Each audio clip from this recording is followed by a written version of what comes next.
ขอชื่นชมน้ำใจคนไทยเนาะพี่ปอนรับปากว่าจะส่งสาวลาวถึงบ้านเนาะถึงบ้านถึงที่อยู่ที่ประเทศลาวเนาะทุกคนเนาะป้าขอบใจขอบบุญขอบคุณแทนญาตินำเนาะทุกคนเนาะ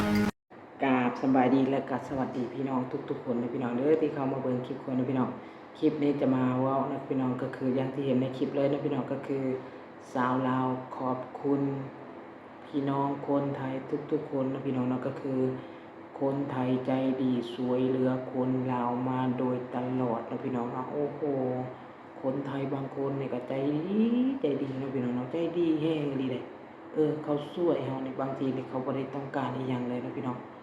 แต่เขาก็ช่วยคนลาวเนาะหลายๆคนไทยนี่พี่น้องจะมีคนดีช่วยเหลือคนเนาะ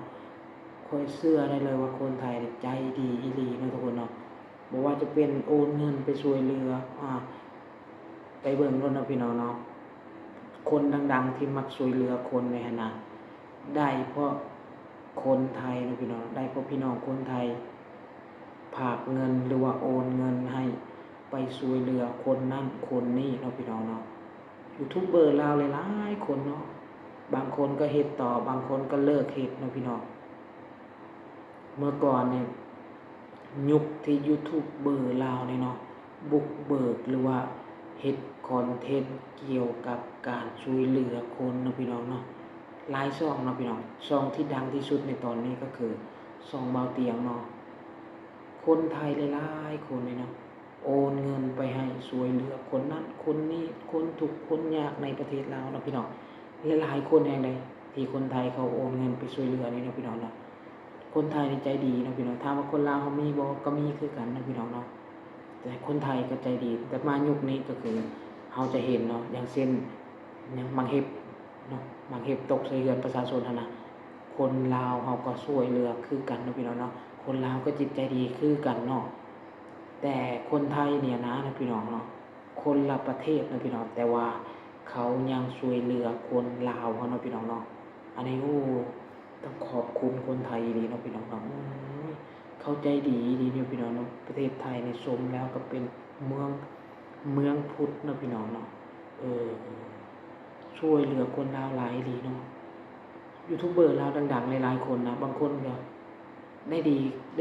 ย้อนประเทศไทยเราพี่น้องย้อนคนไทยเนาะบ่แปลกเลยที่คนลาวแบบว่าสิว่าจังได๋เนาะพี่น้องเนาะสิว่าชื่นชมคนไทยสิว่าอีหยังคนไทยเนาะเขาจะมักถึงประเทศไทยนะยูทูบเบอร์ลาวหลายๆคนเนี่ยไปเบิ่งเนาะพี่น้องเนาะมักถึงประเทศไทยเนาะและคนไทยก็มักเบิ่งคนลาวยูทูบเบอร์ลาวเนาะพี่น้องเนาะบ่ฮู้แหละเข้าใจหรือบ่เข้าใจนะแต่ส่วนหลายแล้วเขาไปเบิ่งเขาก็ต้องเข้าใจแม่นบ่พี่น้องอย่าลืมนะว่าคนลาวกับคนอีสานหรือว่าคนไทยเนี่ยนะเขาก็เว้าภาษาคล้ายๆกับเราเนาะพี่น้องแต่ว่าคนกรุงเทพแท้ๆเขาก็อาจจะฟังบ่รู้เรื่องเนาะพี่น้องแต่บางคำเขาก็ฟังรู้เรื่องเนาะพี่น้องอันนี้ก็เว้ากันตรงๆเนาะพี่น้องและยูทูบเบอร์ลาวหลายๆคนก็มีแต่คนไทยว่าจะเป็นแอปโซเชียลอีหยังต่างๆเนาะพี่น้องก็มีทั้งพี่น้องคนไทยและคนลาวเบิ่งแต่ส่วนหลายแล้ว30ก็จะเป็นคนลาว70%ก็จะเป็นคนไทยเพราะฉะนั้นแล้วคนลาวจึงจะเฮ็ดอีหยังที่มันเกี่ยวกับประเทศไทยนะพี่น้องเป็นหยังจะว่าสิเฮ็ดหยังซึ่งเกี่ยวกับประเทศไทยเพราะเฮาเฮ็ดแล้วมันมีแต่คนไทยเบิ่งเฮาก็อยากจะเฮ็ดสิ่งนั้นให้คนไทยเบิ่งนะพี่น้องแม่นบ่ล่ะคนลาวถามว่ามีเบิ่งบ่มันก็มีเนาะพี่น้องแต่มันมีบ่หลายเท่ากับคนไทยเนาะแต่ชื่อซองของคนนี้ในแอปสีแดงคนนี้ก็มีแต่พี่น้องคนไทยเนาะพี่น้องแต่ว่าแอปสีฟ้าคนนี้จะมีแต่คนลาวเนาะคนลาวแล้วก็คนไทยเนาะแต่ส่วนหลายเราจะเห็นคอมเมนต์ในแอปสีฟ้าคนนี้จะเป็นคนลาวส่วนหลายเนาะพี่น้องเนาะเพราะว่าข้อยยังบ่มีคนยังบ่รู้จักเนาะพี่น้องก็บ่เป็นหยังเนาะข้อยก็เฮ็ดไปเรื่อยๆแล้วเฮ็ดไปบ้าๆบอๆของข้อยไปเนาะก็บ่เป็นหยังเนาะพี่น้องเนาะคลิปนี้ก็มาบอกประมาณนี้เนาะพี่น้องเนาะคนลาวเนาะและคนลาวอีกอย่างก็คือใช้ภาษาไทยใช้อย่างเป็นของไทยอยู่แล้วนะพี่น้องเนาะเพราะฉะนั้นแล้วคนไทยกับคนลาวก็บ่แตกต่างกันหยังหลายเนาะพี่น้องเนาะบ่แตกต่างหยังหลายเนาะประมาณนี้เนาะพี่น้องเนาะอันนี้มาเอาเรื่องคนไทยใจดีคนไทยมัก ช่วยเหลือคนเนาะมักช่วยเหลือสังคมเนาะพี่น้องเนาะเขาช่วยเหลือหลายแห่งเลยคนลาวเอานี่แหละคนทุกข์คนยากนะประมาณนี้นะพี่น้องเนาะคนพิการนี่ยังเนาะบางคนมาเฮ็ดงานในประเทศไทยลำบากเขาก็ช่วยเนาะพี่น้องเนาะแล้วคนไทยคนลาวเอามาเฮ็ดเวียกในประเทศไทยโดนนายจ้างโกงโดนคนนี้ทำร้ายโดนคนนั้นทำร้ายไปขอความช่วยเหลือจากคนดังๆพังไทยเขาก็ช่วยเนาะพี่น้องบ่ว่าจะเป็นสายไหมต้องรอดเขาก็เห็นเนาะไปช่วยคนลาวมาโดยตลอดเนาะคนก็เห็นเนาะเวลาคนลาวประสบปัญหาอย่างนี้เนาะเขาเจ้าจะช่วยเนาะพี่น้องเนาะอันนี้ก็คือข้อดีในประเทศไทยเนาะพี่น้องเนาะข้อดีของการมีสังคมที่การช่วยเหลือคนเนาะพี่น้องเขาช่วยบทเลือกเนาะพี่น้องนะว่าจะเป็นคนไทยคนลาวเขาก็ช่วยหมดเนาะพี่น้องบางทีคนพม่าเขาก็ยังช่วยเนาะพี่น้องเนาะประมาณนี้เนาะพี่น้องคือคนไทยเขาใจดีอันนี้ต้องยอมรับเนาะพี่น้องนะถามว่ามันดีทุกคนบ่มันก็บ่มีหรอกเนาะพี่น้องมันก็มีทุกที่ทุกมองบางคนก็มีทั้งคนดีบางคนก็มีทั้งคนบ่ดีเนาะเพราะว่าประเทศใดประเทศลาวประเทศไทยคนบ่ดีมันก็มีหมดเนาะพี่น้องเนาะอันนี้บอกตรงๆพี่น้องบอกไปว่าบอกความจริงไปเลยนะพี่น้องมันบ่มีดอกอยู่บนโลกใบนี้ดีหมดทุกคนนะพี่น้องมันก็จะมีทั้งคนที่ดีและคนที่บ่ดีปะปนกันไปแต่เราจะเบิ่งแค่ว่าคนดีกับคนบ่ดีอันใดหลายกว่ากันอย่างประมาณนี้เนาะพี่น้องอันนี้สำหรับตัวข้อยนะตัวข้อยก็ว่าอยู่ประเทศใดก็มีหมดนะพี่น้องอยู่ประเทศญี่ปุ่นอยู่ประเทศอีหยังอเมริกาอเมริกายังประเทศนิวซีแลนด์ยังก็น่าจะมีคือกันเลยเนาะประเทศที่แบบว่าอีหยังพัฒนาที่สุดอย่างเช่น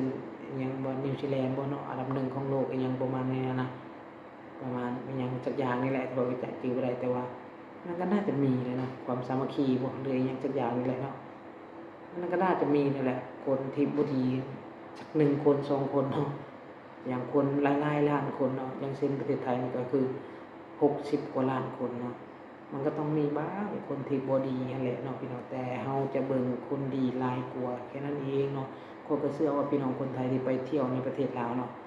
เขาก็เชื่อแบบข้อยเนาะก็มีคนลาวก็มีทั้งคนที่บ่ดีและคนที่ดีคนที่ดีคนลาวก็มักจะช่วยเหลือคนไทยเนาะคนลาวที่บ่ดีก็มักจะเอาเปรียบคนไทยมักจะขูดรีดคนไทยเนาะบ่ว่าแต่คนไทยเนาะคนลาวคือกันกับประเทศตัวเองเนี่ยแต่ละเทื่อเนี่ยข้อยเชื่อบางคนต้องเจอเนาะหนึ่งในนั้นก็คือข้อยเลยแล้วเนาะพี่น้องที่เคยเจอกดราคาไปนิดๆน้อยๆราคา200-300คิดเป็นเงินบาท